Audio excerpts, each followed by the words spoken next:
Então, quem pode fazer os exercícios? Eu queria que vocês fizessem. Alguém pode fazer ou no R ou no Excel, como vocês preferirem. Então, eu vou compartilhar aqui a minha tela, que é a lista de exercícios. Olha que interessante. Gente, mudou. Cada dia muda esse Teams. Ele mudou o local onde que é.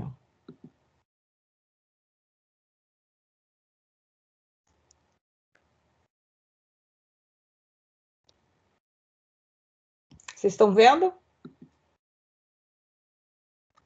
Sim, senhora.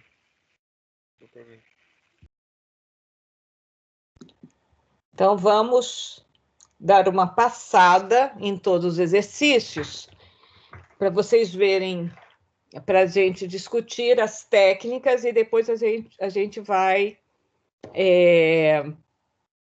fazer exatamente os exercícios. Então, o primeiro exercício, quem pode ler? Alguém pode ler para a gente?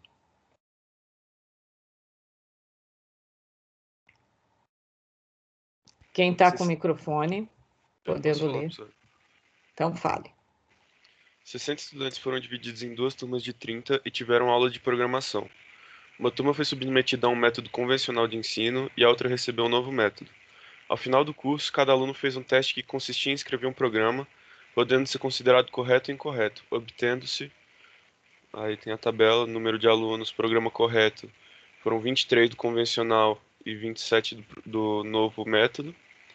E programa incorreto foram 7 do convencional e 3 do novo. Podemos considerar o novo método melhor? Como é que vocês fariam isso? Como é que vocês responderiam a essa pergunta se um consultor, alguém fosse... Quer dizer, vocês são os consultores estatísticos e alguém chega com essa pergunta. Como é que você resolve essa questão?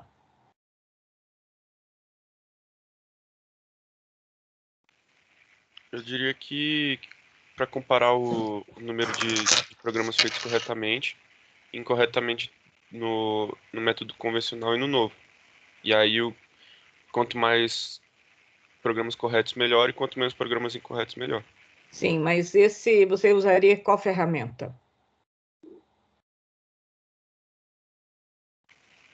O teste aqui quadrado? Por quê?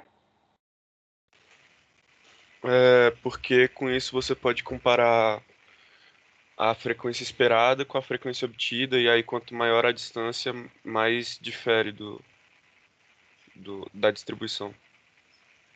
Então, eu estou com variáveis categóricas. O próprio título da lista já diz, não é? Então, eu tenho que usar técnicas para variáveis categóricas. Quem concorda com o Rafael que deve ser o teste do Q quadrado? Levante a mão, por favor. Tem um voto só. 2, 3. Deixa eu ver quem mais que levantou a mão. Você está pouco votado, Rafael. 5. Então, temos aqueles que não levantaram a mão ainda. Ainda tem mais? Espera aí, deixa eu contar. Isso, calma. Aí, fique aí com as mãos levantadas. Quem não levantou a mão, você também, Rafael, tem que levantar a mão.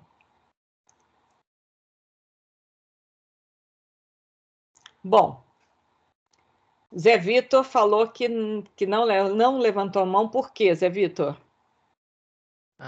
Eu acho mais interessante a gente usar o teste de McNemar para tabelas 2x2 que a gente aprendeu na aula passada. Teste de McNemar. Então, tem um voto para o teste de McNemar e 6 para o Q quadrado. Vamos ver quem mais que está aqui na aula. Deixa eu ver, Aline, você chegou agora? Sabe do que a gente está falando?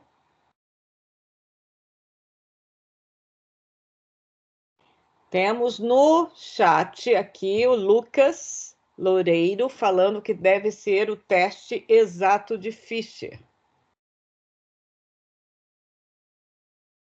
Então, temos um voto para o teste exato de Fischer, o teste de McNemer e outros para o Q². Então, vamos com base nisso.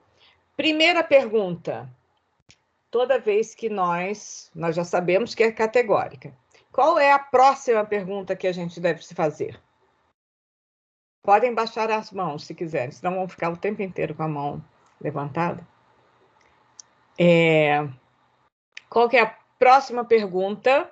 Quando a gente tem um conjunto de dados, muito bem. Não é independência. As amostras são independentes? Como é que nós respondemos a esta pergunta? As amostras são independentes?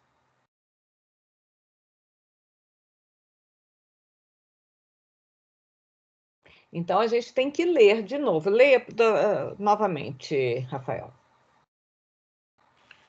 60 estudantes foram divididos em 2 turmas de 30 e tiveram aulas de programação. Bom, Uma turma foi tá bom, até aí. Uhum. Então, a gente está vendo que foram divididos 2 grupos. Então, os 2 grupos que vão ser colocados em comparação.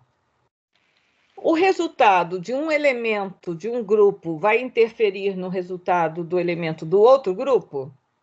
O que vocês acham? Não. Não, também acho que não. A gente não teve nenhum pareamento. Se não tivemos nenhum pareamento, não percebi nada, são indivíduos, né? Cada um, né, tem a sua individualidade e supostamente um não vai interferir no outro. E eles foram distribuídos aleatoriamente, então não vejo nenhuma menção de pareamento aqui, podemos admitir amostras independentes. Ao admitir amostras independentes, então já o teste de McNemer, Zé Vitor, não pode ser aplicado. Ok?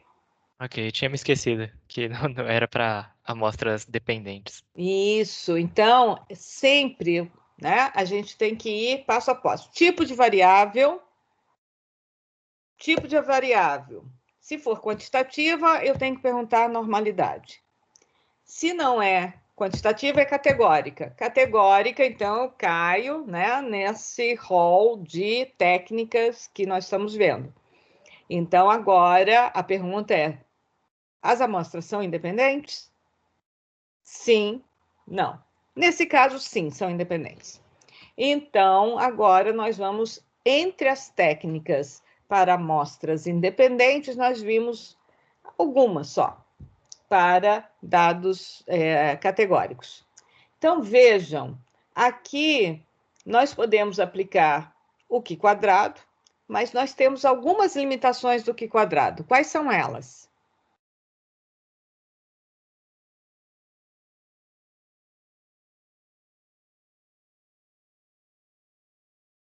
Quais são as limitações do Q²? Um é o tamanho da amostra, não pode ser muito grande. Mas também não pode ser muito pequena.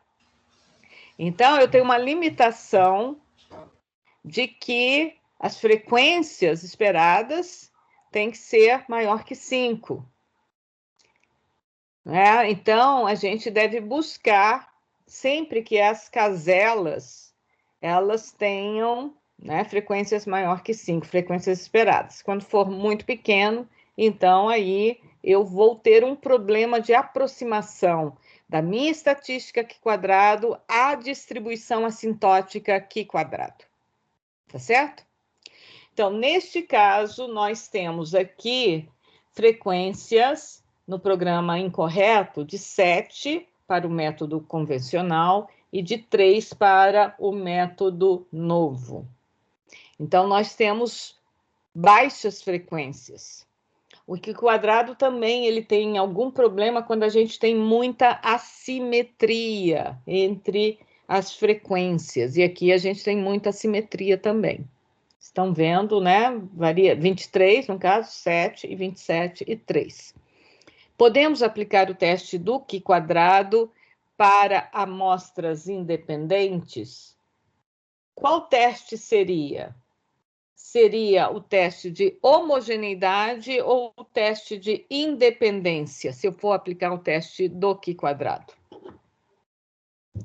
Rafael? De homogeneidade? Você está perguntando ou está respondendo? Não, eu tô afirmando em dúvida.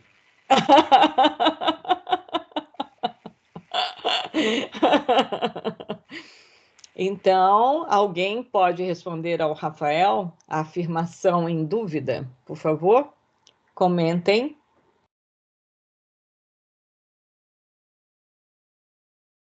Arthur, seria o quê?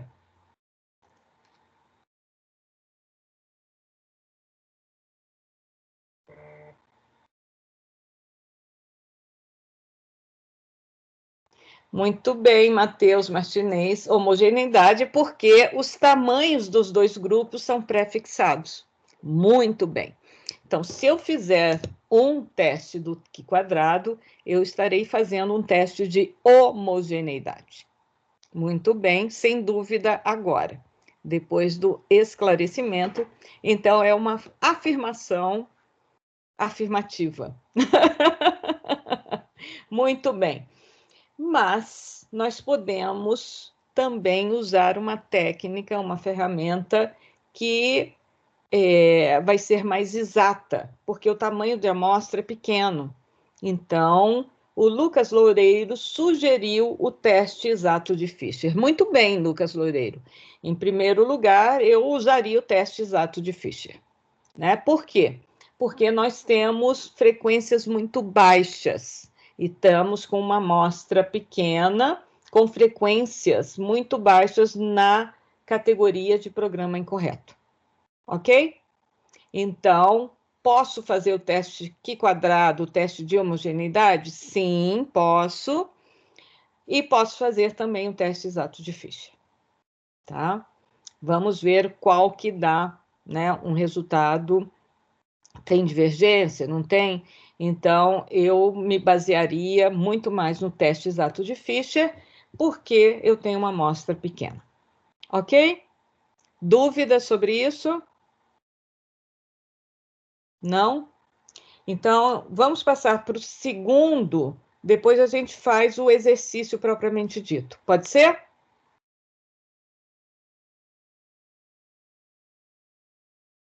Pode? Ok, professor. Muito bem. Então, quer ler esse segundo exercício, Robertson?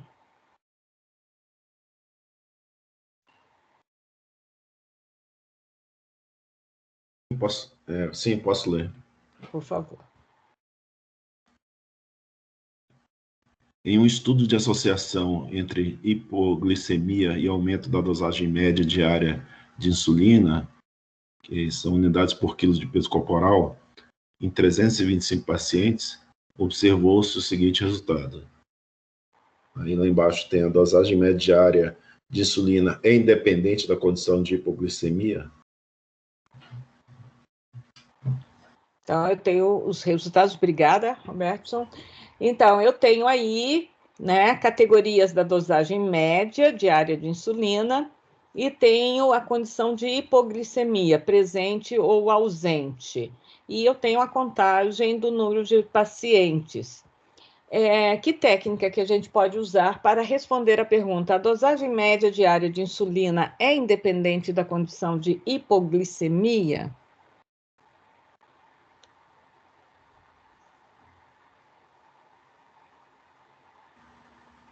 O que vocês acham? Vocês usariam qual ferramenta?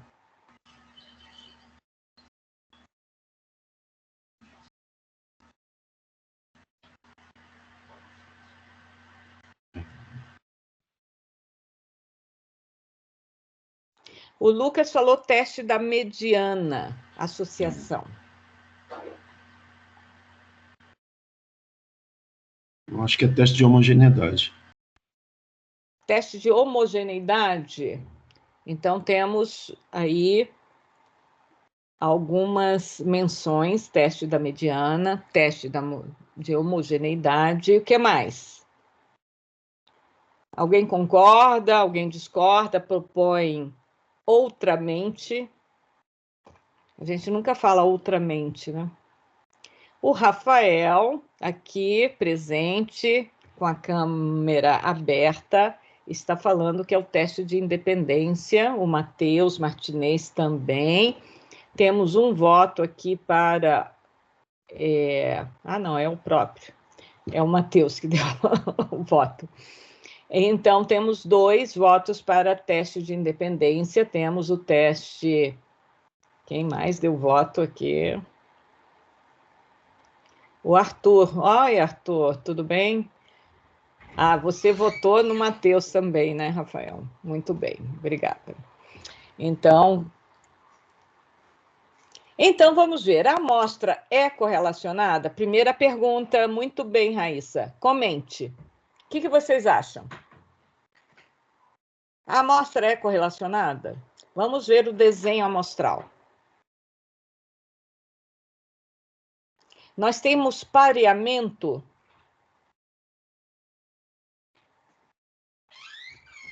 Por que você acha que sim, Raíssa? Vejam, eu tenho 325 pacientes. Onde foi o pareamento? O Robertson diz que não. Então, eu tenho que reconhecer pareamento no delineamento amostral. Então, o que aconteceu aqui? Eu selecionei uma amostra de 325 pacientes. E eu vi a condição de hipoglicemia, se estava presente ou ausente, e vi também a dosagem média diária de insulina. Então, para esses pacientes, né, com diabetes, certamente, eu vi quanto que eles tomam, né, de insulina, em média, diariamente. Então, né, tenho aí alguns dias e vi, em média, qual é a dosagem de insulina. Eu pergunto se alguém aqui, por exemplo, toma insulina, eu pergunto, qual é a média diária de insulina que você toma?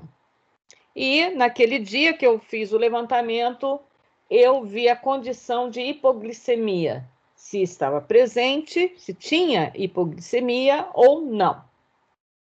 Então, são 2 características que eu observei em cada um desses pacientes. Então, depois eu fiz uma tabela cruzada com as categorias da dosagem e com a condição, as categorias de condição de hipoglicemia. Eu fiz um delineamento pareado?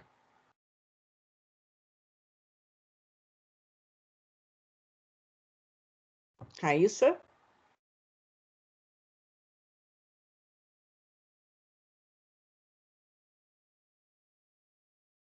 Não.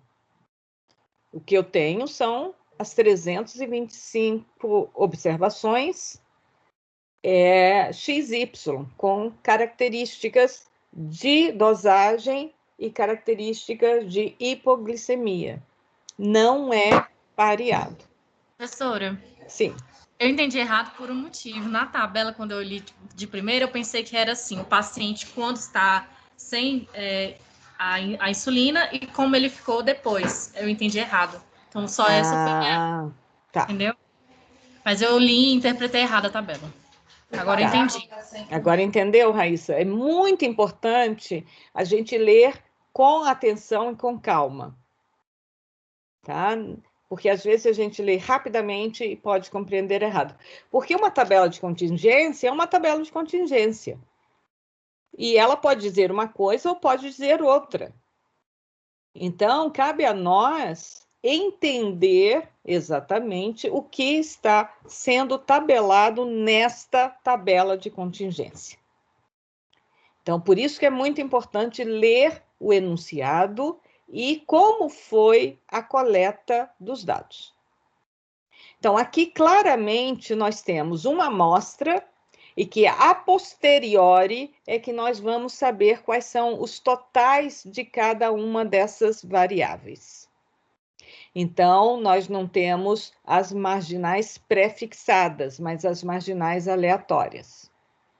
Como nós temos amostras, é uma amostragem, né? Os indivíduos são todos, né? As observações são todas independentes, e a condição de hipoglicemia, presente ou ausente, formam grupos independentes. Ok?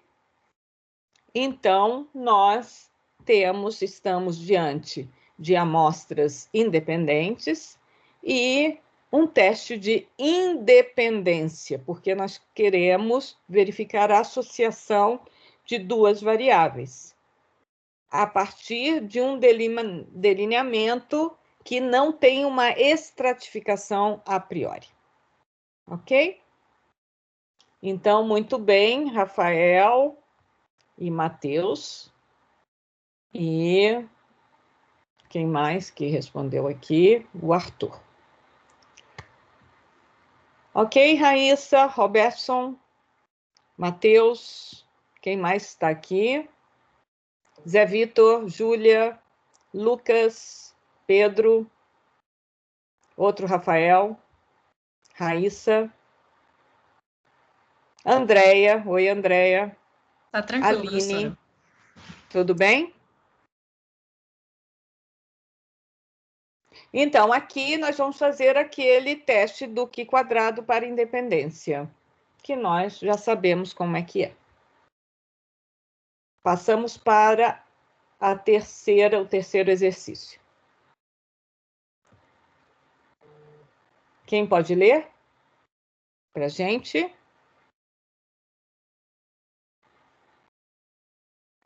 Raíssa, quer ler?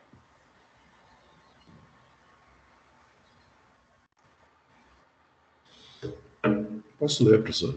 Então, por favor, Roberto.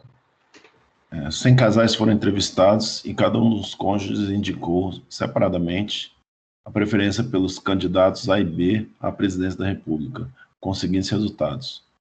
Lá embaixo. Esses dados indicam que as opções de marido e mulher são independentes?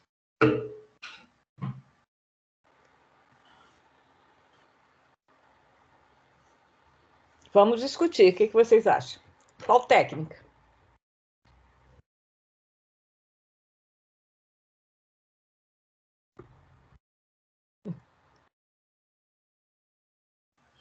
Eu acho que é teste de dependência, né? Vamos primeiro discutir as condições. O delineamento amostral. Primeiro, sempre discutir o delineamento amostral. Então, que delineamento amostral é esse?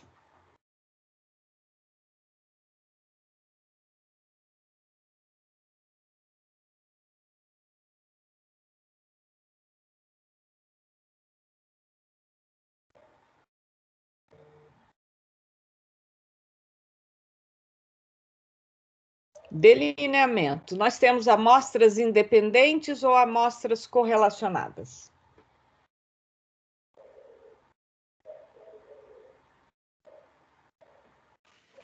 São correlacionadas por ser do mesmo casal? Supostamente. Supostamente. Né? Você tem, né, a opção, supostamente, tem muitos trabalhos, né, na área social com casais e na área biológica com gêmeos. Supostamente, os casais, né, eles se atraem porque eles são parecidos, pensam, né, de maneira similar. Então, você tem, ou similar, ou tem uma influência, quer dizer, tem a opinião de um pode influenciar a opinião do outro.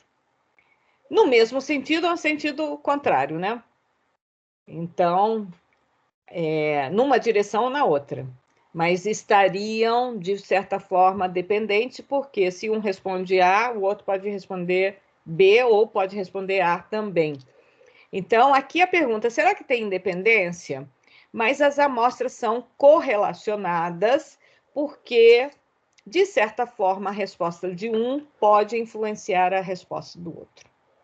Então, tem uma mesma vivência, estão expostos a mesmas condições, né, de mídia,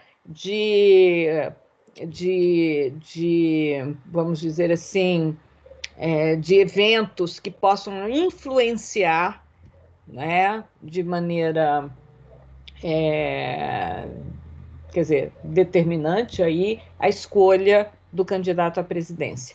Então, nós temos o que a gente fala de, como é que chama isso? Geralmente, os casais têm mesmo nível de escolaridade. Então, tem semelhanças, tem características semelhantes, tá? Então, isso é um pareamento que está se fazendo por ser casais, ok? Então, isso, como é que chama? Eu acho que é endogamia. Tem muitos estudos de nupcialidade, muito interessantes, né, que mostram, né, essa, como é que eu digo, que casais são formados geralmente, né, dentro dos ambientes aqueles que eles vivem, né? Então, isso em relação à renda, muitas vezes em relação a grupos étnicos, em relação à escolaridade, etc. Então, aqui nós teríamos uma amostra correlacionada. Então, nós temos que buscar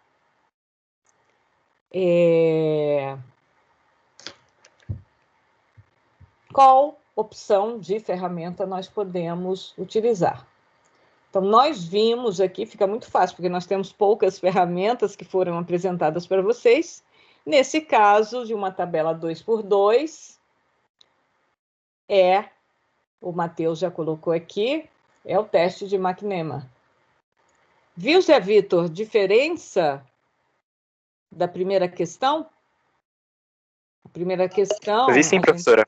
Viu agora? Que agora eu tenho realmente duas amostras. A resposta do marido e a resposta da mulher. Né? Ficou bem claro para mim. Ficou claro que eu tenho, então, duas amostras que são correlacionadas. Ok? Então, aqui a gente vai fazer o teste de McNemar.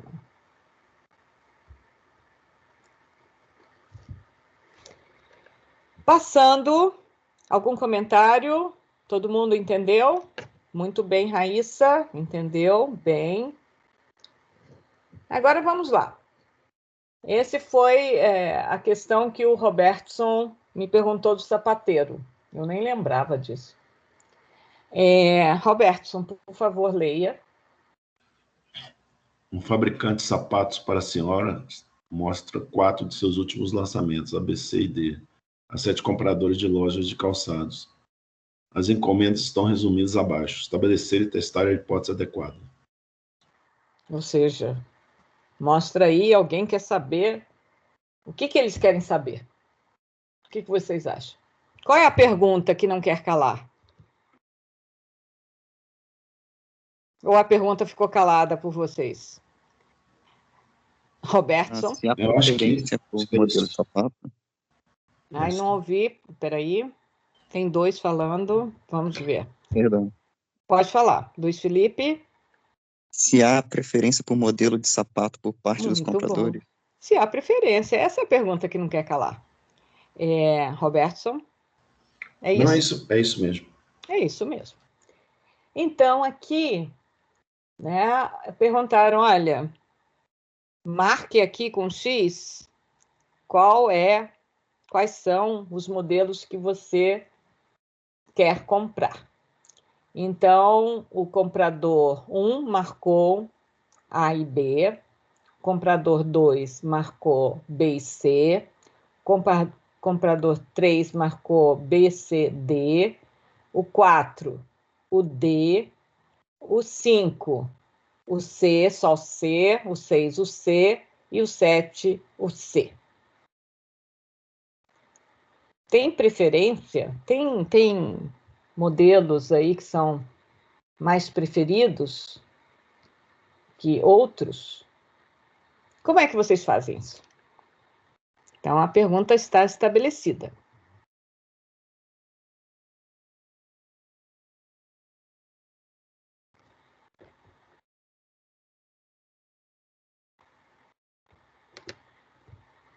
Somando quantos clientes comprariam aquele tênis? Quem disse que é tênis? Não, é sapato. Eu pensei daqueles sapatos, como é que chama, aqueles modelos, como é que é, do solado vermelho, meninas, como é que chama? Eu não sei, professor, não sei qual que você tá falando. Ai, como não sabe? Como Louis é que Vuitton. É?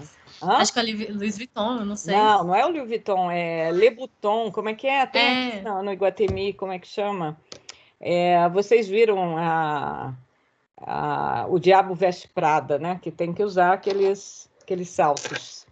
E a sola vermelha. Louboutin, como é que é? Louboutin, quem é que sabe? Cadê a Andréia? Andréia, consultora para calçados femininos. Não sabia que eu tinha assumido essa função. Mas, por favor, né? E nós temos gostos parecidos. Não temos, Andréia? Eu só não tenho dinheiro para comprar esse sapato. Mas isso são outros 500, mas o gosto fica, né? Com certeza, mas ela é Louboutin. mesmo. Hã? É Louboutin, eu acabei de... Christian Louboutin. Louboutin. En français, please. Christian Louboutin. Meninos, olha, tem muitas opções para presentear as meninas, tá? Então, vão aprendendo aí. Um sapato desses é mais que o nosso salário, né, Andréia? Exatamente, por isso que eu falei.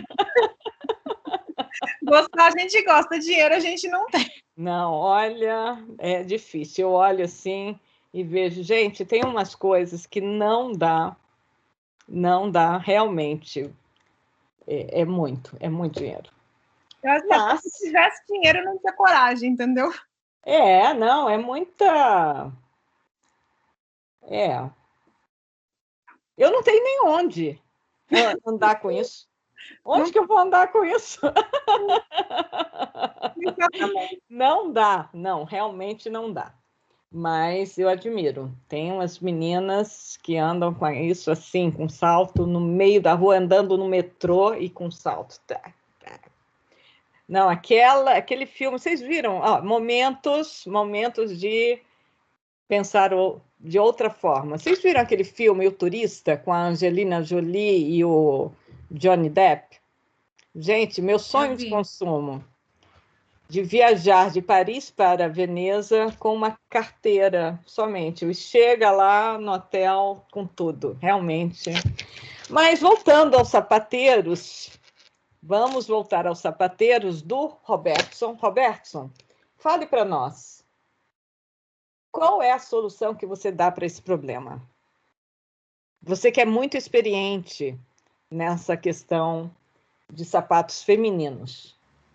Ixi, professora, complicou. Mas eu acho que ele está querendo... O Rafael já disse que era tênis. Eu falei, esse rapaz não conhece nada, não sabe de nada. Robertson, por favor, você que tem uma voz assim, que já nos indica que você tem mais conhecimento nesse tema, por favor. Sapato feminino? Sim, claro. Assim, Eu acho que como ele está querendo verificar a preferência, acho que tem um lance da intensidade aí, né? Tem intensidade? Isso. Estamos medindo a intensidade? Que variável é essa? Muito bem colocado. O que nós estamos medindo? Qual é a métrica? Muito bem colocado. Qual é a métrica da variável? Qual é a variável de interesse? Primeiro, qual é a variável de interesse?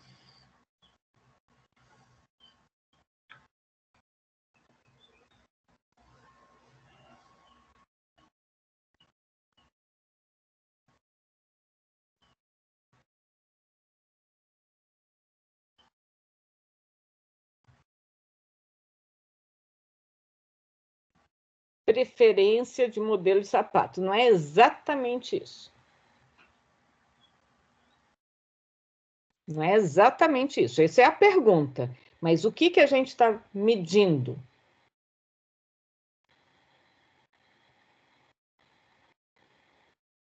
Estamos medindo as encomendas. Encomendas. E o que eu tenho sobre as encomendas?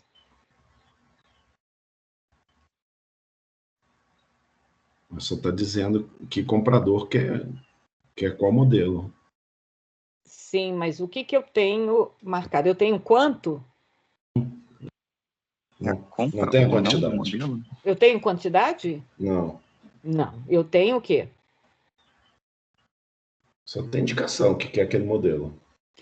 Quer aquele modelo? Qual é a resposta? Sim, não. Ele só vai marcar se sim. Ele marca, ou seja, ele está anotando a encomenda. Se ele não marcar, quer dizer não. Então, nós temos uma variável que é encomenda com as seguintes categorias: sim, não. Se ele marcar X, quer dizer sim. Se ele não marcar, é não. Ou seja, nós temos uma variável categórica binária. Ok? E nós temos um delineamento que é em bloco. Vejam, eu vou ter no primeiro comprador o bloco de respostas para A, B, C, D. Então, o fato de ter sido marcado A, B, C ou D vai estar correlacionado com o comprador. O comprador, então, tem um bloco. O bloco me diz que esses dados estão correlacionados. Ok?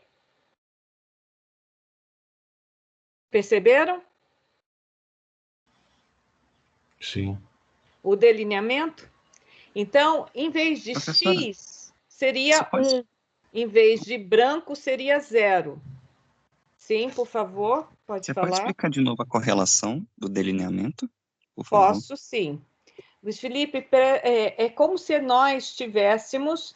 Lembra do teste de Friedman? Nós temos um comprador, ou um juiz, ou jardineiro. Lembra que nós fizemos exemplos disso? Sim, sim. Ele poderia colocar em termos de preferência, em termos de 1, 2, 3, 4, segundo as marcas. Mas aqui eu perguntei, você encomenda sim ou não? E ele marcou X naqueles modelos que ele vai encomendar. E não marcou nada nos modelos que ele não vai encomendar. Então, por que é correlacionado? Como se eu tivesse a amostra de A, do modelo A. Eu tenho 1, 0, 0, 0, 0, 0, 0. Esses são os valores observados. Ok? A amostra do modelo B é 1, 1, 1, 0, 0, 0, 0, 0.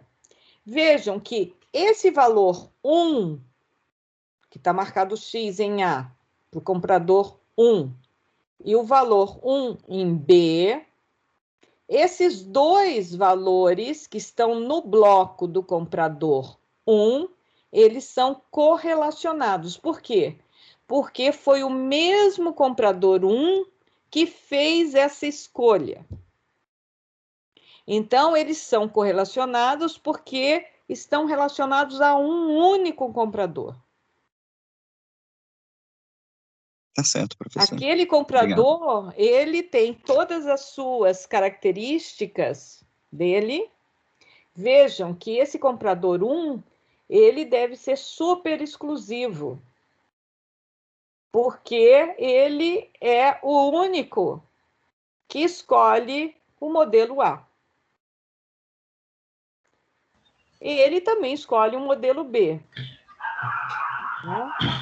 Mas pode ser que ele está escolhendo, abrindo um pouquinho mais o seu leque de opções. Mas ele é o único que escolhe o modelo A. Então, ele tem uma característica que ele vai imprimir para a escolha dos diferentes modelos. Então, essas respostas de escolha para A, B, C e D vão estar correlacionadas neste bloco.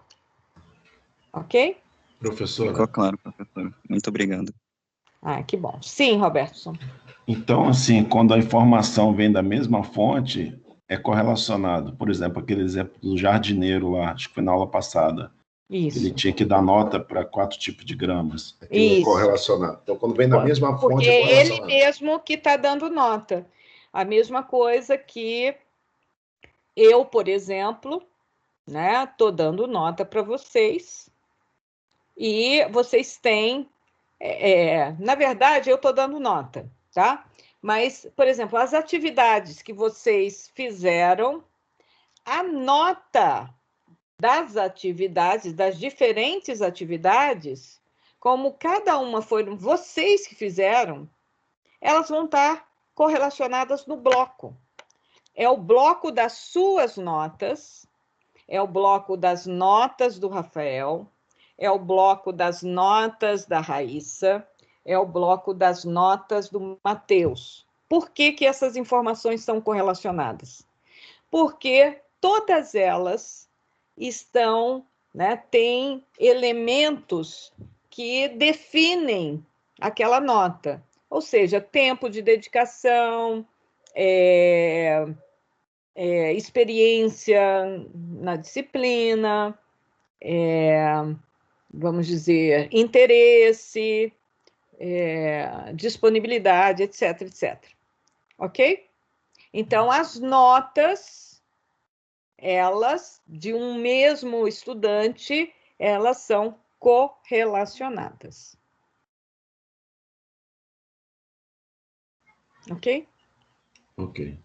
E eu vou preferir delineamentos correlacionados, assim, de amostras correlacionadas, por quê? Porque eu vou estar eliminando efeitos de confusão para comparação. Então, quando eu pego amostras correlacionadas, por exemplo, eu posso perguntar, será que eu pus uma atividade que foi muito mais difícil que outras? Então, se todos, né, tiverem um desempenho pior numa das atividades, isso está indicando que aquela atividade, por exemplo, foi muito mais difícil. Por quê? Porque eu, né, controlei, essa é a palavra que a gente geralmente usa, controlei outros fatores que poderiam influenciar no desempenho.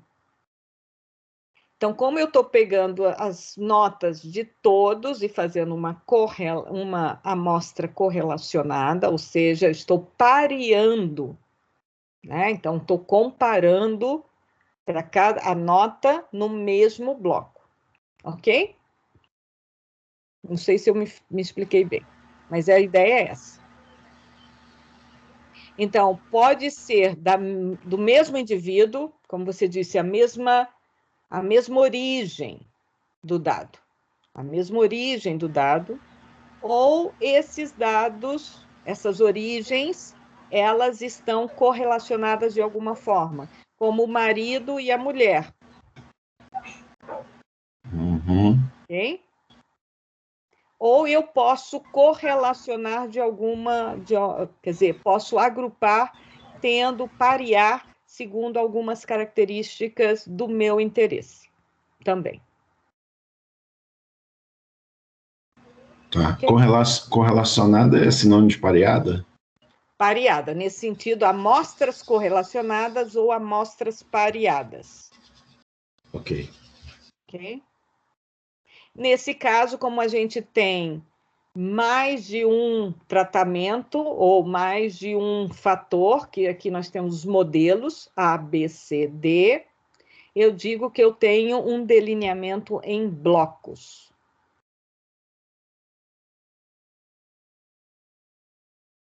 Bom, tendo esclarecido isso, qual seria a técnica?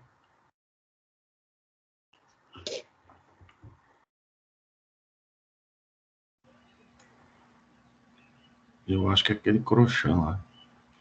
Não é crochê. Quase acertou. É o teste de Cochrane.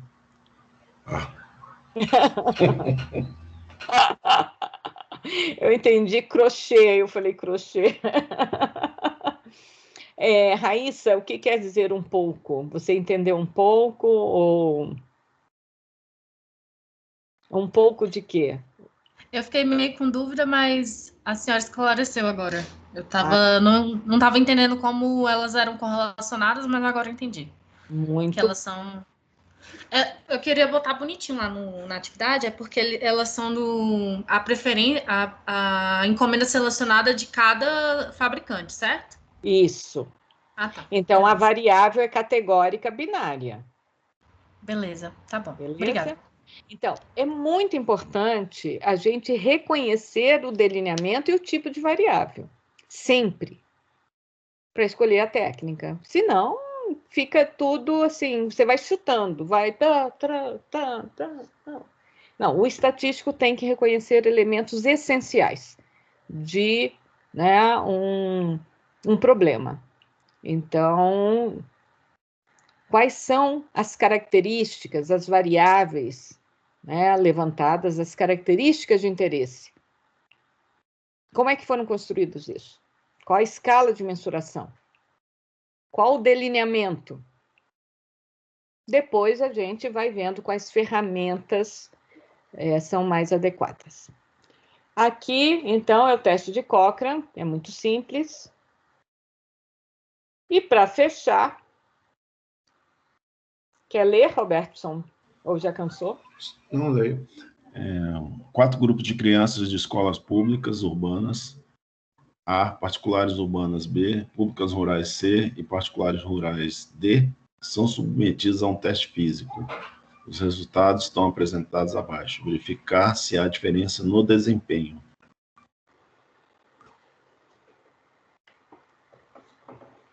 Como é que vocês fariam? Quais são as perguntas importantes?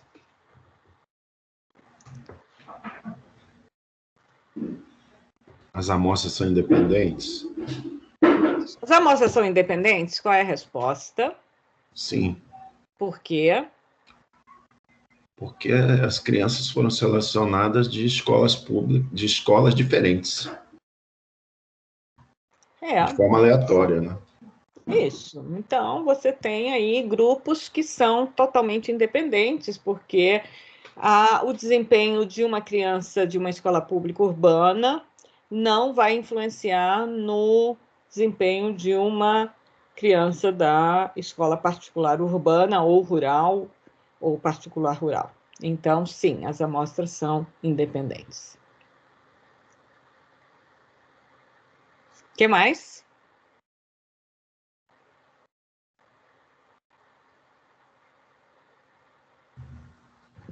A variável é numérica, né? A variável é numérica. Isso quer dizer, está medindo o quê? Está medindo o desempenho no teste, né? Isso está medindo uma intensidade numérica, sendo intensidade, é uma variável quantitativa. Muito bem.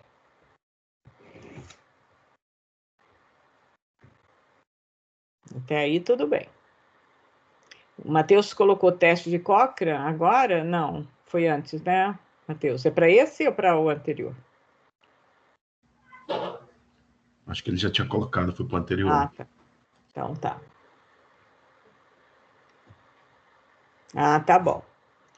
Então, aqui, quais seriam as técnicas possíveis para análise deste problema? Nós temos uma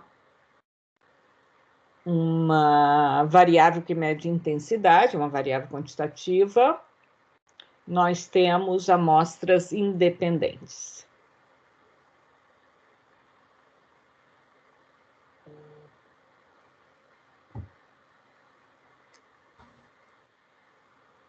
Eu acho que é esse aí mesmo. Mas como a gente está na parte de categóricos, então o que sobrou foi...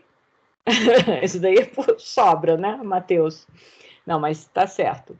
Aqui, a proposta do Matheus é o teste da mediana. O teste da mediana é adequado para fazer para responder se há diferença no desempenho?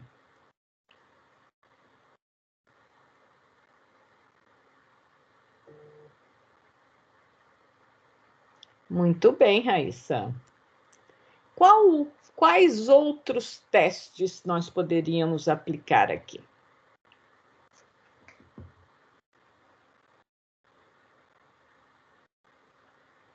Para esse problema.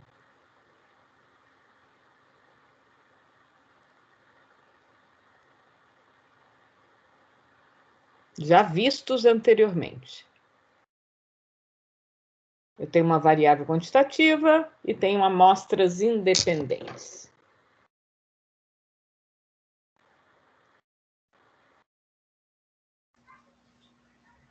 O ANOVA? Uma nova, eu faria o que para a nova? Verificaria o quê?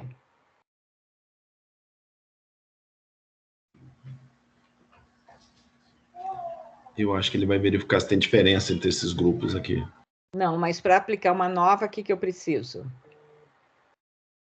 Normalidade, testar. Muito bem. Primeiro um teste de normalidade e depois... Testar as variâncias, se elas são testar iguais as ou não. variâncias, se são iguais ou não.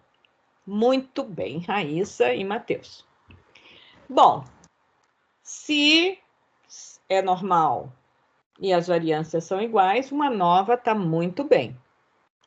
Se eu decidir que não tem normalidade e tem diferença de variâncias, qual outra ferramenta vocês poderiam escolher no nosso hall aí, no nosso conjunto? Como é que é, professora? Kuskowallis? Tá aí, muito bem. É esse mesmo, Kruskal-Wallis. Então, o Kruskal-Wallis também é um teste que pode ser aplicado aqui sem a gente ter que questionar se são amostras, se tem normalidade ou homocedasticidade. Ok? Então, são duas possibilidades também, além do teste da mediana, que muito bem, né, foi falado pelo Matheus aqui, que está dentro do nosso conteúdo. Então, o teste da mediana é uma outra possibilidade para comparação de médias ou medianas para amostras independentes. Ok? Então, aqui minha sugestão é fazer o teste da mediana, já que a gente está nesse conteúdo. Então, nós passamos por todos os itens. Nós temos... vocês querem fazer aqui os exercícios? Professora? Sim. Poderia fazer o teste de Levene nesse aí também? Para Esse último. homocedaticidade, né? Esse último aqui. Para homocedaticidade, você faz o teste de Levene ou de Bartlett. Ah, tá bom. Tá? Então, o teste de Levene ou Bartlett é para verificar se as variâncias são iguais. Professora, um Sim. colega com a mão levantada. Ai, desculpe, Lucas. Lucas, eu acho que ele quer falar ou você está falando pelo chat? Sim, fale, Lucas. Professora, dá para me escutar? Sim. Então, eu tenho uma dúvida, porque nos últimos 2 trabalhos, a gente trabalhou com, por exemplo, média, nota português, e separado por fatores, correto? Tipo, região, alguma coisa assim. Isso. Quando a gente faz o teste de normalidade, o teste de normalidade, eu fiz das 2 maneiras. Eu fiz ele aplicado à amostra como um todo, todos os fatores unificado, e fiz separado por grupos. Quando eu faço separado por grupos, algumas categorias desses grupos não vai dar normal. Eu sei que se uma dessas características é muito representativa, assim, ela tem uma frequência muito grande em cima do conjunto e tudo mais, ela vai mudar a cara da distribuição e normalmente pode não vir a ser uma normal, certo? Se eu faço isso e eu tenho os meus fatores dizendo que alguns não são normais, eu digo que a minha amostra é normal ou não é normal? Bom, muito boa pergunta. Eu acho que aí tem muitas dúvidas, não é, que vocês têm sobre isso. Uma questão é o seguinte, imaginem, quando você tem a distribuição como toda, ela tem essa descrição, né? Então, você imagine a curva de sino, né? A curva de sino tem esse formato, né? Tá. Mas se você faz uma categorização de uma variável aleatória, e se você pega justamente trechos, né? Que você vai pegar, por exemplo, só o início, a cauda da distribuição, que isso é uma questão aleatória. Você pode pegar a cauda superior ou inferior. Então, você pode ser que dessa se você tem o todo, que era normal, mas uma parte que você seccionou, ela, por exemplo, ela está na subida, ela pode ser até um formato diferente, ela não é normal, tá? Então, aí você tem um problema, realmente, porque você está mudando a distribuição, quer dizer, ao fazer a categorização, você mudou a cara da distribuição como um todo, tá? Então, pode ser um problema, sim. Você pode, ao categorizar, você verificar que já não segue uma normal, porque, por exemplo, eu fiquei com uma categoria, ficou com os valores muito mais altos, ou seja, lá no extremo da distribuição, e ela é muito assimétrica. Isso pode acontecer. Então, quando eu faço isso, você vai ver, inclusive, não somente na normalidade, mas você vai ver principalmente na questão da homocedaticidade. Isso. A homocedaticidade da mesma coisa. Eu fiz os 2 por classe e fiz conjunto. O conjunto não dá para fazer por homocedaticidade, né? Tem que fazer separado por a homocedaticidade é a variância entre... É fatorial, isso, por os fatores. Mas o que eu estava vendo por exemplo, se uma dos meus fatores não dá normal, o meu teste de normalidade da função como um todo pode até dar normal. Sim, só que os valores, eles tendem a ser muito baixos e o teste é mais fraco. Aí, o que acontece? Eu estava vendo em algumas... e o pessoal diz que é mais interessante fazer por grupo do que fatorização do que fazer como um todo. Aí eu fiquei em dúvida se era para dizer o valor como separado por fator, se era para dizer como um Não, eu não todo, quis que se vocês não era pra fizessem fazer. novamente para não ter mais trabalho e vocês não se estressarem tanto. Mas a suposição, quando a gente trabalha, né, na comparação, a gente supõe que nós estamos somente mudando um escalar, ou seja, estamos deslocando a distribuição no eixo de variabilidade da minha variável de interesse. Ou seja, eu não estou mudando a forma da distribuição. A forma da distribuição permanece a mesma, tanto é que eu coloco uma figura, né, para comparação. Quando eu apresento a análise de variância ali, ou a comparação de duas variáveis, eu não sei se vocês viram, são dois histogramas deslocados no eixo de variabilidade. Os histogramas estão deslocados, mas eles são iguais. Ou seja, eu não mudei a distribuição e somente nem a variabilidade, eu só desloquei no eixo. Então, eu tenho uma diferença de posição, não uma diferença enquanto a variabilidade, ou a simetria, ou a curtose, ou qualquer que seja. Ou seja, se ela é normal, ela permanecerá normal. Essa é a ideia, tá? Dessa comparação. Só que, às vezes, a gente tem grupos que eles são muito específicos e eles se diferem muito.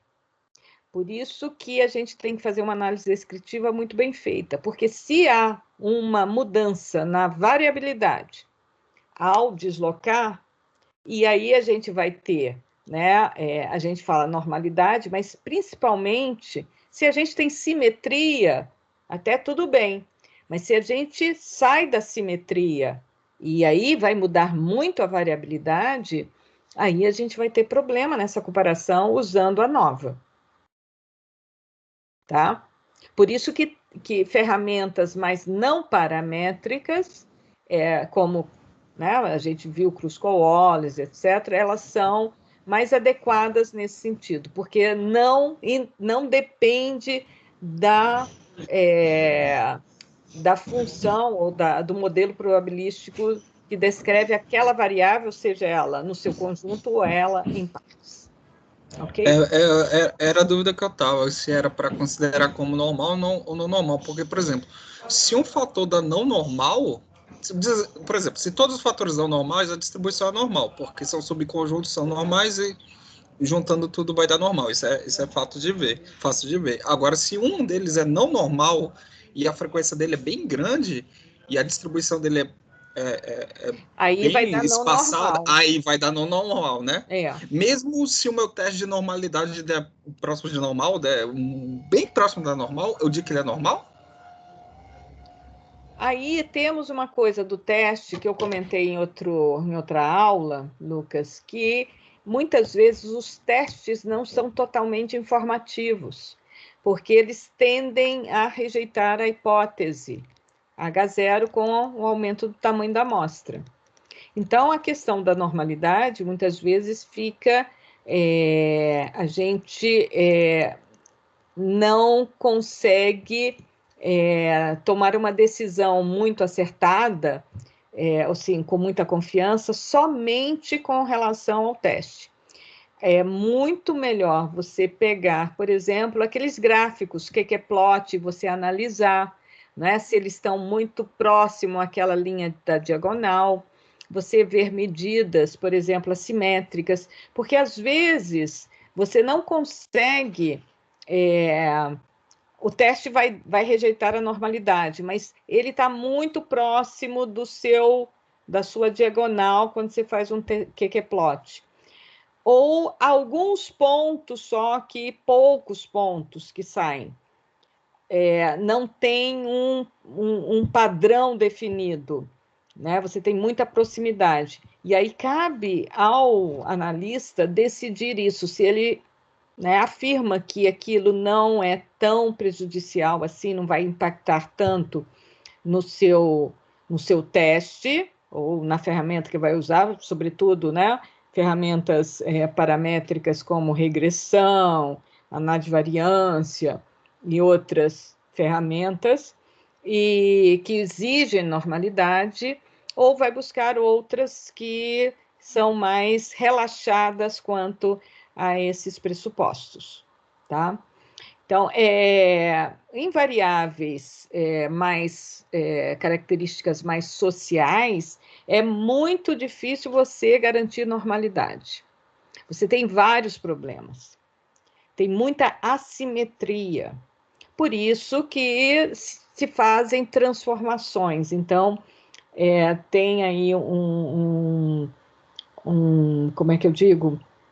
Um momento na estatística, né, que foram propostas muitas transformações de variáveis para que você chegasse a uma normalidade.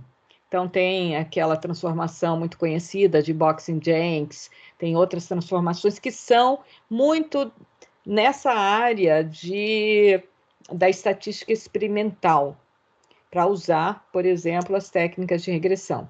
Antes, né, do desenvolvimento das técnicas mais generalizadas. Então, com a capacidade computacional cada vez maior, agora você faz trabalho tem várias técnicas, né, e várias delas que não pressupõem normalidade, tá? E está no aumento de técnicas. Então, isso é justamente para você trabalhar mais próximo à sua realidade, né? Com as imperfeições. Então, as imperfeições quer dizer você sair da normalidade. Obrigado, hein, professora. Eu estava com dúvida nisso mesmo. Mas eu fiz das duas maneiras. E aí os testes lá, quando precisava usar o teste, aceita a normalidade, apesar dos grupos não serem normais, por exemplo. Aí eu fiz o teste. Pois por isso que eu pedi para vocês fazerem os dois testes. Isso. Todos.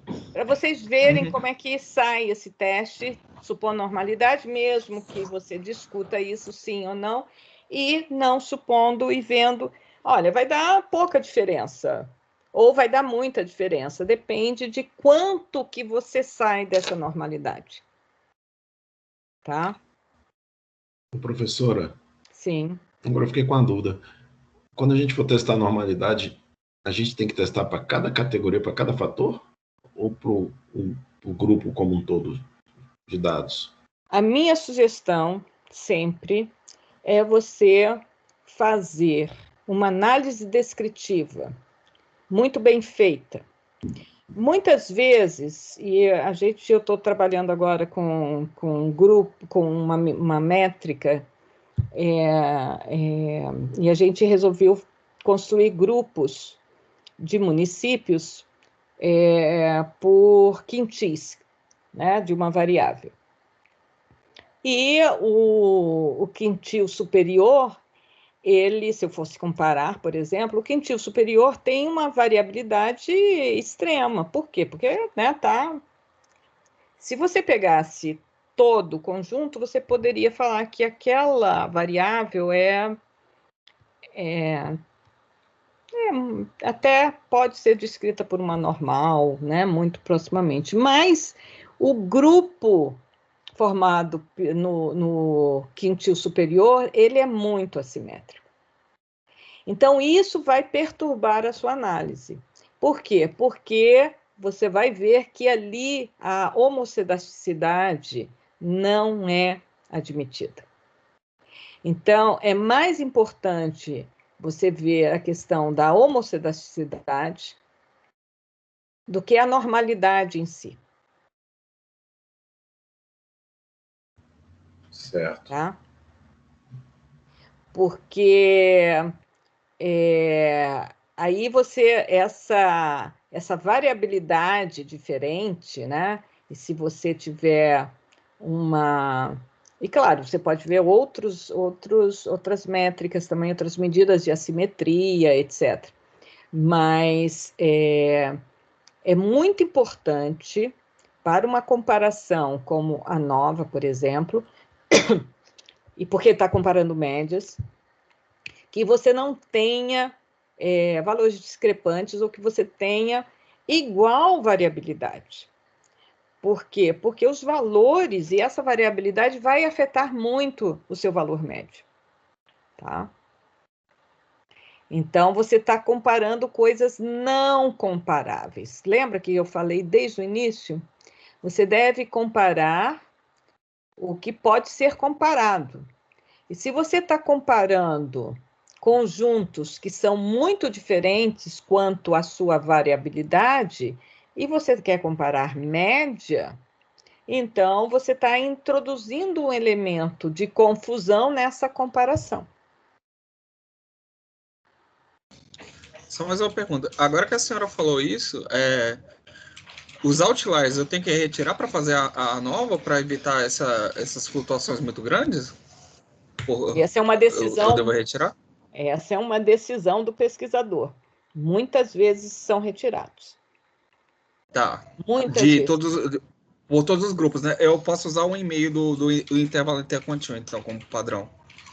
Você pode até, mas isso muita gente não gosta disso, porque você está deturpando a informação também. Você tem que investigar por que existem esses outliers, são expressão mesmo do fenômeno, ou são medidas equivocadas, erros da medida. E por isso que você tem outras técnicas de transformar, você transforma essa variável. Uma transformação é transformar em postos, com o Kruskal-Wallis. Ou você usar uma transformação. Em vez de trabalhar, por exemplo, se você tem dados muito assimétricos, em vez de trabalhar com a medida propriamente dita, você pode trabalhar com a log dela. Porque se transformar para não paramétrico, o teste é mais fraco que o teste paramétrico, no caso, nem né? Nem sempre, depende do seu conjunto. Você vai errar menos. Você tem que usar a técnica adequada. Então, muitas vezes, você usa uma transformação na sua variável original para garantir uma homoceisticidade ou, né, você diminuir essa variabilidade que você tem. Tá bom. Mas a senhora prefere com os outliers ou sem os outliers? Eu não prefiro, depende do fenômeno que vai falar se ele prefere ou não.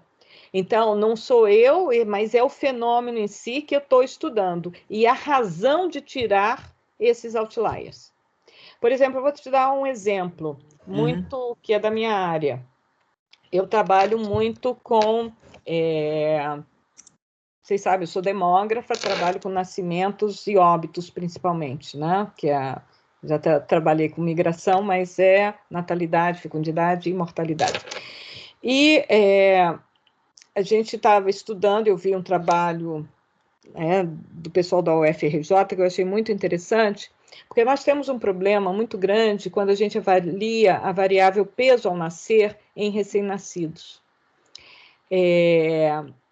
Então, nós temos aqueles que são muito prematuros, eles vão ter muito baixo peso, ou seja, o peso vai ser, né, você tem uma distribuição muito assimétrica, porque muitos daqueles bebês que são prematuros, eles têm baixo peso e eles vão a óbito, né, a probabilidade de morte é muito elevada. Então, o que a gente pode fazer? A gente pode retirar, né, de uma análise esses nascimentos de muito baixo peso, porque eles são muito diferentes dos outros, tá? Porque eles são muito prematuros. Então, aí você tem uma justificativa para tirar esses valores discrepantes. Se você fizesse, por exemplo, né, o box plot de peso ao nascer, eles vão ser todos elementos, né, tudo pontinhos acima lá da haste, lá para cima. Então, existe uma justificativa? Existe. Então, tudo vai depender do seu fenômeno e da justificativa para você tirar ou não outliers. Por isso que quando você vai analisar um conjunto de dados, você está trabalhando com... Você tem que entender muito bem. Se você não entende, você tem que buscar especialista e conversar com o especialista. O que significa aquele outlier? Porque muitas vezes um outlier ele pode deturpar totalmente a sua análise. Tá? Isso é muito importante. Se você não fizer um tratamento nele. O que é o tratamento? Ou você fazer, né, uma transformação, ou mesmo verificar por que aquele outlier ocorreu. É alguma coisa aleatória ou é uma expressão mesmo do fenômeno? Isso é muito importante. É um erro de declaração? Agora, na pesquisa social, a gente teve gente que declarou idade. Qual a idade? 120. Isso é um erro. Se é um erro, eu tiro. Eu posso tirar. Ninguém na universidade tem 120 anos. Foi um erro. Então, essa observação eu posso tirar da minha análise. Não preciso estar ali com um erro, que eu sei que é um erro. Percebe? Então, eu tenho que ter experiência para esse tipo de análise.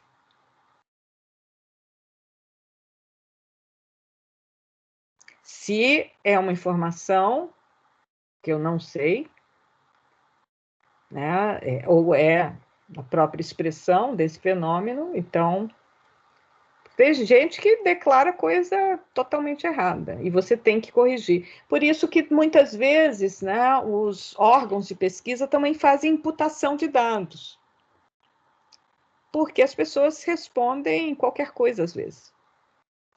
E como estatístico, vocês têm que ter muita consciência ao participar de questionários. Primeiro, não recusar, porque é muito difícil. Então, não recuse. Sempre que aparecer um questionário, respondam. E respondam corretamente, né? Porque é muito duro trabalhar com dados ruins. A gente fica limpando o dado o tempo inteiro. Tá? Mais comentários sobre isso?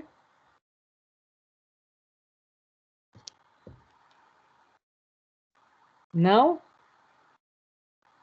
Estão tristes agora? Professora, Sim. eu estou tendo uma dificuldade para fazer a entrada dos dados no R. Como a entrada dos dados? Da lista ou que dados? Da lista. Então, como é que vocês entrariam essa tabela no R? Zé Vitor é o nosso programador de plantão. Eu entrei com um data frame, né, em que uma coluna é o método convencional e na outra coluna é o método novo. Você pode compartilhar? Posso? Então, compartilhe aqui com a gente. Tá compartilhando? Sim. Então tá aqui. Eu coloquei um... Deixa eu aumentar a fonte. Isso, aumente para mim, pra Alguém gente. sabe aqui fácil onde é que eu não costumo... Ele usa Python e não R. Bem colocado. Grande demais. Raíssa, veja bem, mas eu vou pedir para o Zé Vitor compartilhar conosco, com todos, né, como é que ele fez. Pode deixar, depois eu mando no grupo. Isso.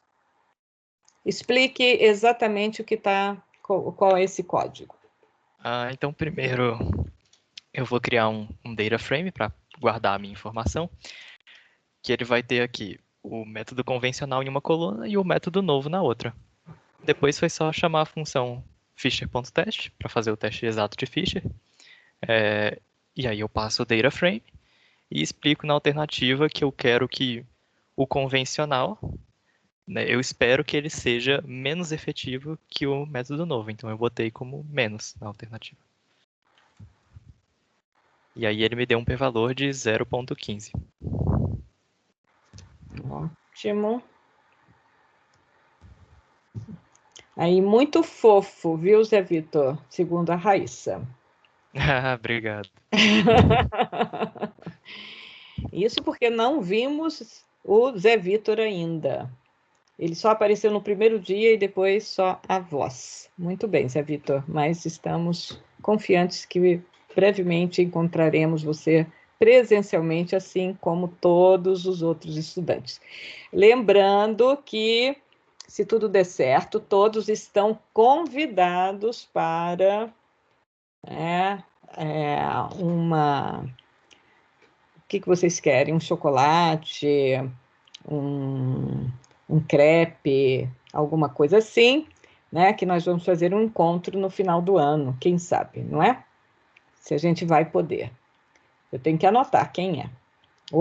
Crepe, tá confirmada. Raíssa, depois você fica responsável para o agendamento com todo mundo, tá bom? A turma de métodos 2, do 2 de 2020, né? Eu nunca sei. Raíssa, ok. Seguindo, questão 2. Olha, ele já tem toda a lista. Na verdade, tá só até a questão 3 aqui. Então, já tem quase toda a lista. E aqui é o teste de insulina. Então, você faz aí, né? Presente, ausente. Você coloca o seu vetor aí. E você faz... Ai, gente. Tanta gente me liga.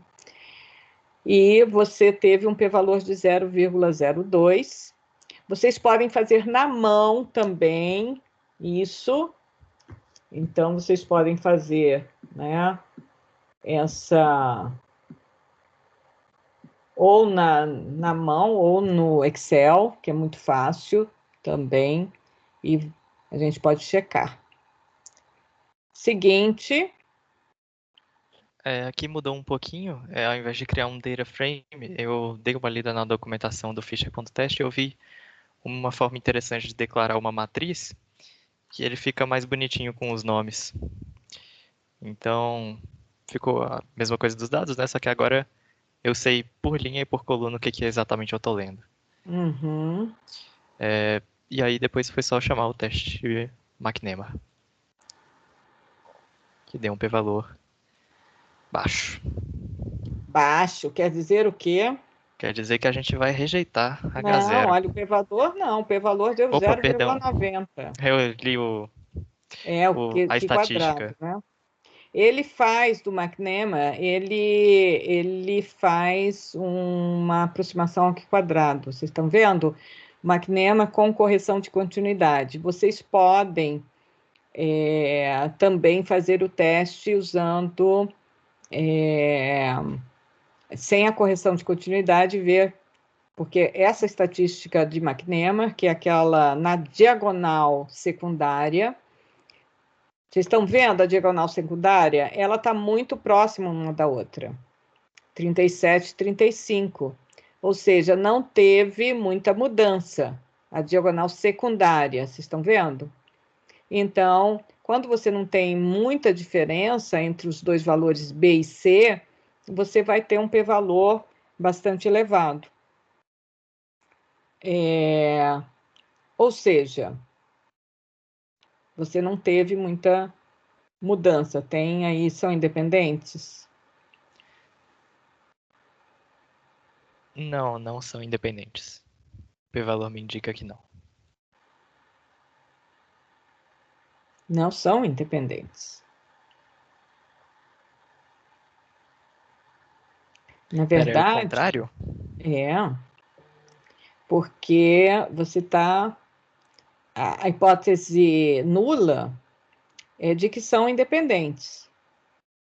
Entendi. É que, nossa, é porque por hábito eu sempre coloco como hipótese nula que as coisas são iguais. Tá vendo? Ali você tem... Na verdade, você pode fazer no teste McNemar, tá vendo? Ali as proporções são iguais, as proporções são diferentes. Então, ao aceitar H0, você está dizendo que as proporções são iguais. Entendi. Tá? Você não alterou as proporções, você não alterou. Então, marido e mulher né? Eles... Aqui, na verdade, é o contrário mesmo, porque se você tem... As proporções são iguais, as proporções π... Segundo teste. Espera aí, só um instantinho. Nós estamos aqui no terceiro, deixa eu só interpretar para eles. O que a gente tem se x0, y1. Aqui, na verdade, a gente está falando que a proporção é π1 igual a π2. X igual a 0 e proporção de y igual a 0. Então, é isso que a gente está falando. A proporção de y igual a 0 é A sobre A mais C, e x ser igual a 0 é A sobre A mais B. Não é isso? Acho que sim. Pois é. Então, mas a gente vai ver... Pode baixar um pouquinho. B, né? Nós vamos comparar essa diagonal. Ou seja, houve mudança. Então, aqui, na verdade, a gente está vendo que quando o homem declara um candidato a... cadê o negócio? Cadê a tabela? Quando o marido declara um candidato, a esposa declara... o candidato é 16... 16... a frequência é igual a 16. Quando o candidato é A e a esposa é B, ou seja, quando o candidato do marido é A, o da esposa é B. Quando o candidato da esposa é A, o do marido é B. Então, o que a gente está vendo é que existe uma oposição, mas essa não tem uma mudança nesse padrão. Por quê? Porque aqui você tem uma rejeição, quer dizer, quando um escolhe um, a mulher mais frequentemente escolhe outro. E quando o marido escolhe o outro, a mulher escolhe o um. Vocês estão vendo? Tem uma divergência entre os dois. Tá certo? É uma divergência, não quer dizer independência, mas é uma divergência. Tá? Então,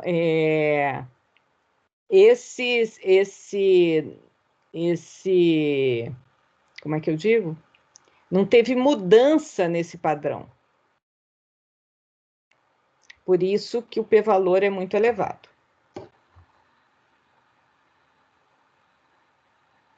A pergunta realmente é muito ruim de independência aí. Porque, na verdade, é a questão da concordância, né? Não é concordância, mas se um afeta a resposta do outro.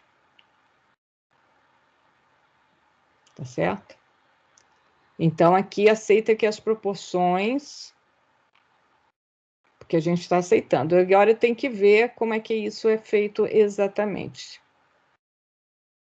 Porque a gente vai ver exatamente essa diagonal, se ela tem uma... Você está vendo aqui? O candidato da esposa principalmente, a esposa tem uma distribuição de candidato A e B igualmente, né? E os maridos também. Então, um está rejeitando e o outro está aceitando. Eles estão na diagonal secundária.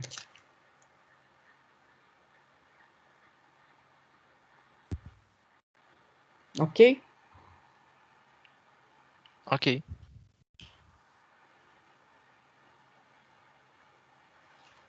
Esse teste é muito,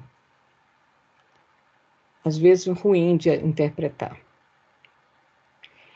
Vamos lá, no segundo que o Robertson pediu, volta no segundo.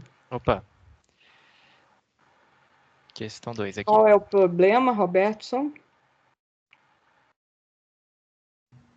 É que eu fiz no Excel e não deu, acho que não deu esse valor. Pois é, isso que eu pedi para vocês fazerem no Excel e para ver se está fazendo correto. Eu tenho uma dúvida, assim, por exemplo, no Excel, será que dá para mostrar o problema aí na tela? Claro.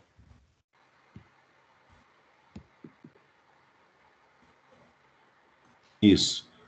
Por exemplo, assim, qual seria o valor esperado dessa tabela aí? Isso aí, para a primeira linha seria 22, para a segunda linha seria 47,5. É assim que tem que fazer no Excel?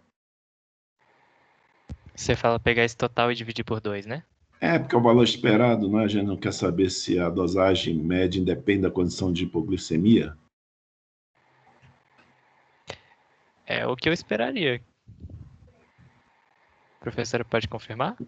Sim, tem como você calcular aí. Tá bom.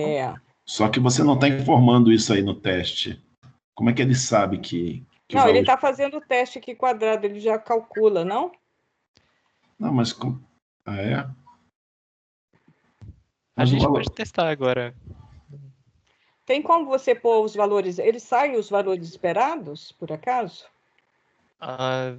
Não, eu acho que não. Não? Não parece sair, mas eu posso fazer rapidinho aqui. É.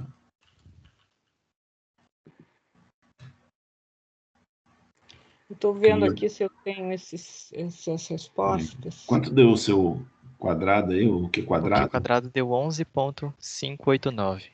Pois é, o meu do Excel deu 88,77. Nossa, bem diferente. Deixa eu ver aqui, porque eu também estou achando...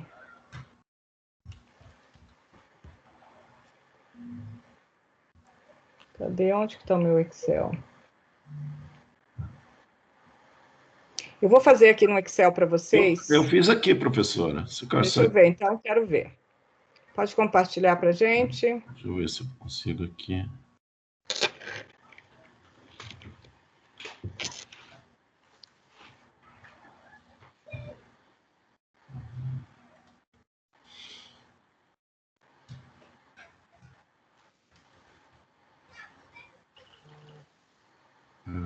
Só um minuto. Ele sai os valores esperados no R.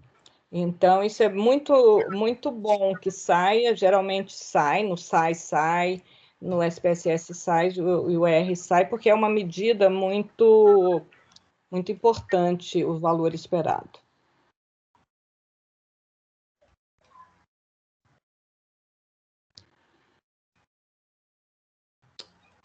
Apareceu aí? Ainda não para mim.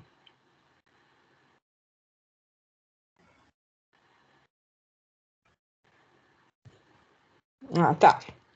Então, vamos ver. Então, apareceu? Veja bem, tem um erro aí, já vi um erro. A soma das marginais tem que ser igual. E você está mudando as marginais no esperado. 164 e 164. Tem que ter 83 e 245. Então, como é que você calculou o primeiro? Eu pensei que essa marginal aqui tinha que ser igual. Não, todas as marginais, você não muda a distribuição, todas têm que ser igual. Então, põe lá, olha, no 22, o que é o 22? Não, eu dividi por 2 aqui. Não, você tem que usar a mesma distribuição. Você tem que, Tá. sob H0, um teste de dependência, é que a multiplicação das marginais, você vai multiplicar as marginais. E dividir Lembra pelo como é que... total. Isso. Então, Tá. é aí que está o erro. Tá Tá? bom. Então, faz aí para a gente ver quanto é que vai dar. Não, não é essa marginal, é a marginal da outra tabela.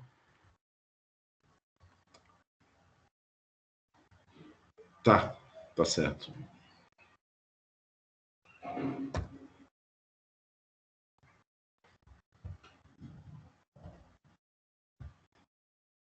Muito bom. Vamos ver se vai dar igual ao que tem o R. Isso.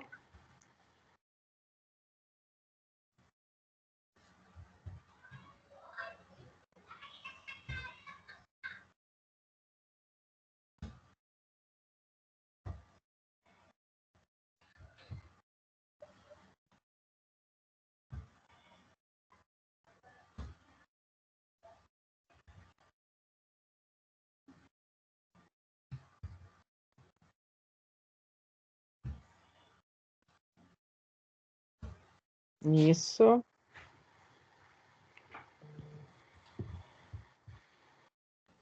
Muito bom. Muito bom, Lucas. Aqui. Vou fazer a mesma coisa. Isso. Só que com a outra. Isso aí. Dividido por... É 328, não era 300 e... Tá errado. Lá no, se somar, não dá esse valor que está lá no questionário. Não. Ai, meu Deus.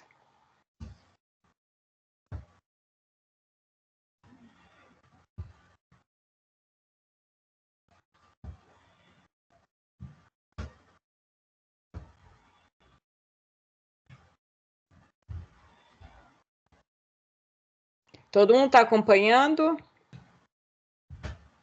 Alguma dúvida?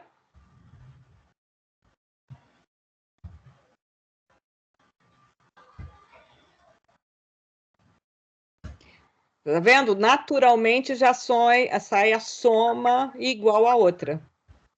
Tá certo. Então, vamos ver lá o observado menos esperado, eleva ao quadrado. Eu já fiz tudo aqui. Bateu, ô Lucas? Não. Então, vamos ver lá. Você está fazendo o esperado menos o... Pode elevar ao quadrado. Vamos levar ao quadrado e... Tá. Faz outra tabela ali, elevando ao quadrado e dividindo pelo coisa.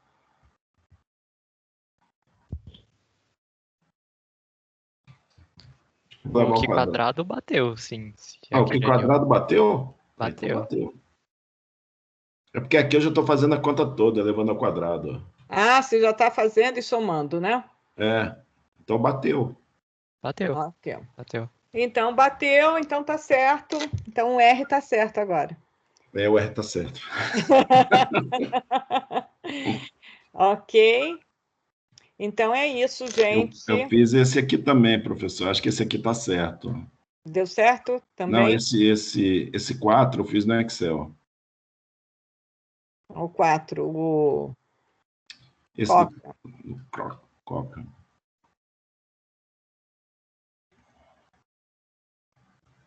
Aqui. Isso mesmo. Você fez, Zé Vitor, deu isso? Ainda não fiz, professora. O da mediana eu mandei aí no chat, ô Zé Vitor. Se você puder pegar e botar aí na tela, já tá pronto. Mandei no WhatsApp. Se não, pega e joga aí no chat. Tá, peraí, rapidinho. Põe aí o Q5. Vou pegar. E mediana. Então, a mediana, vejam. É isso mesmo. Aí você tem a mediana geral, você vai fazer menor ou igual à mediana e maior que a mediana. Isso mesmo. Muito bem, faz um Q quadrado. Esse aqui é o código do R, para ele mostrar. Eu vou parar o compartilhamento aqui, pode ser? Pode. Então, fizemos toda a lista. Todo mundo está com toda a lista?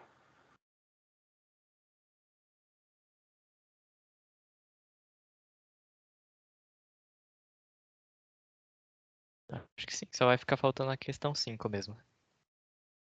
Assim, a gente já discutiu, então eu acho que botar no R Não, depois mas a mediana ele fez ali, a questão 5. Ah, sim. Eu tava confundindo com a 4. A 4 é o Cochrane. Não, é que ele Só que tava mostrando a 4 na tela e eu me confundi, mas isso mesmo. E a 5 tá aí, ó. Se você quiser mostrar no R. Tá aqui no chat do grupo. Já está aqui. Posso mostrar assim, se for de interesse. Pode.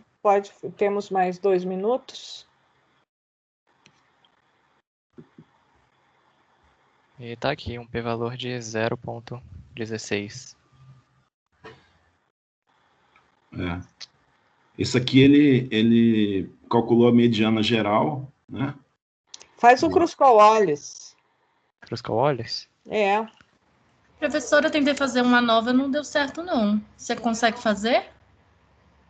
José? Não, faz o Kruskal-Wallis, é melhor. Tá. A nova. Não tem. A Kruskal-Wallis precisa do mais o quê no argumento? O fator, né? Fator. Mas dessa forma aqui que tá feito, como é que você... Não, você vai ter que pegar lá em não cima, vai rolar, não. né? Ou você vai ter que colocar...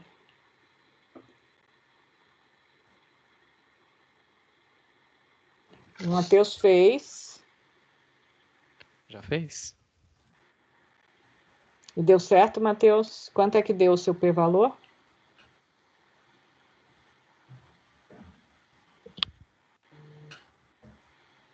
Ok.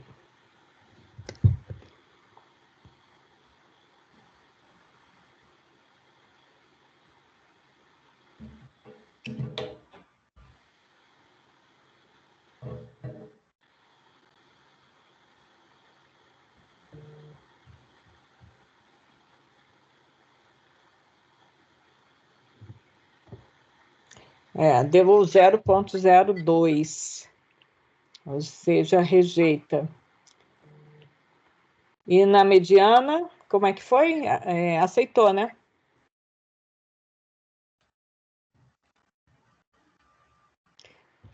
Ou seja, você tem ali, a mediana é mais, você categoriza, perde informação.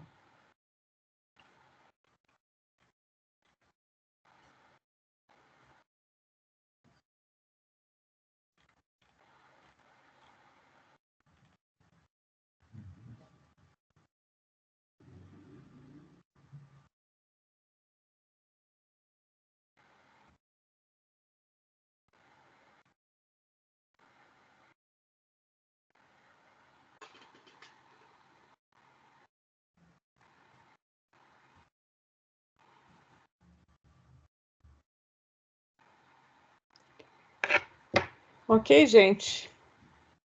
Estão fazendo mais coisa aqui?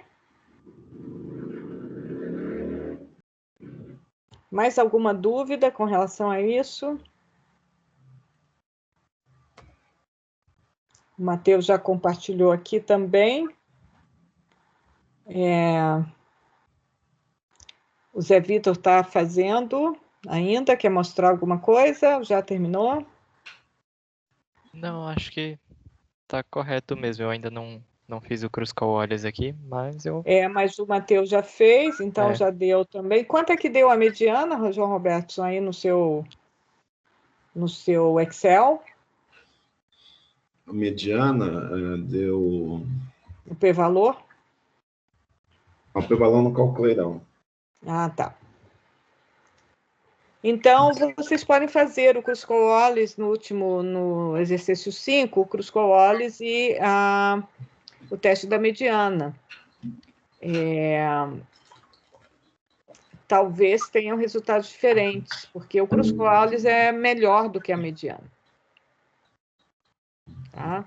Nesse caso aí, nós temos um número muito pequeno de observações, então a mediana, o Q² é ruim, não é bom teste. tá?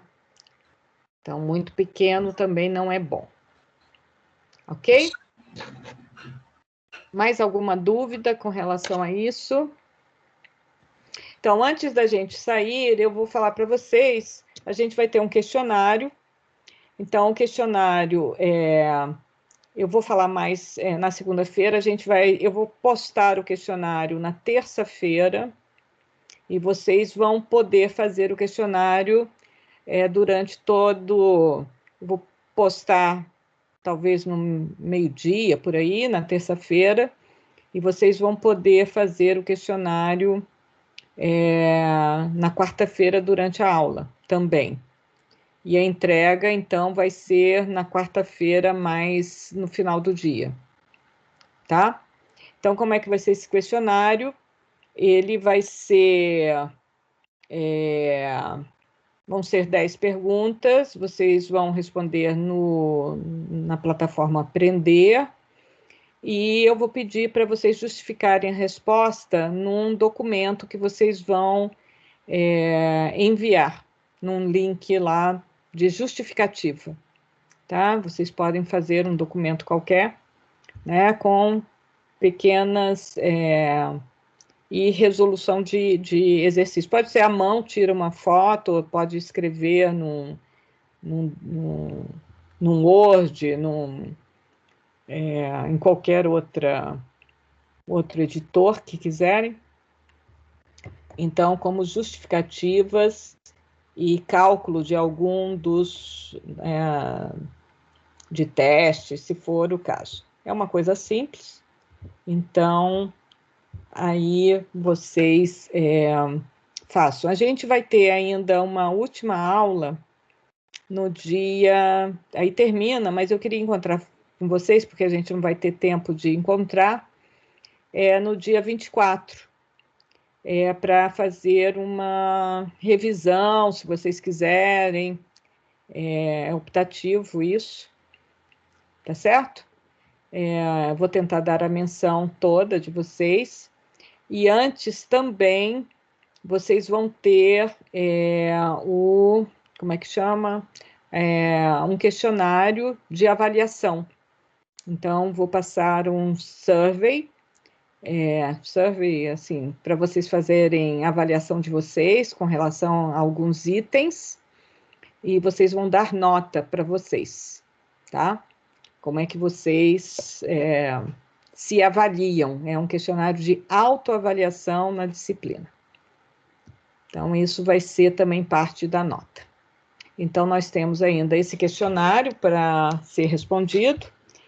Eu falo questionário porque é como uma prova, mas não é uma... Vocês podem consultar vocês, podem ver. É para todo mundo tirar 10, com suas justificativas. Fiquem tranquilos. Tem o trabalho. Como é que está o trabalho?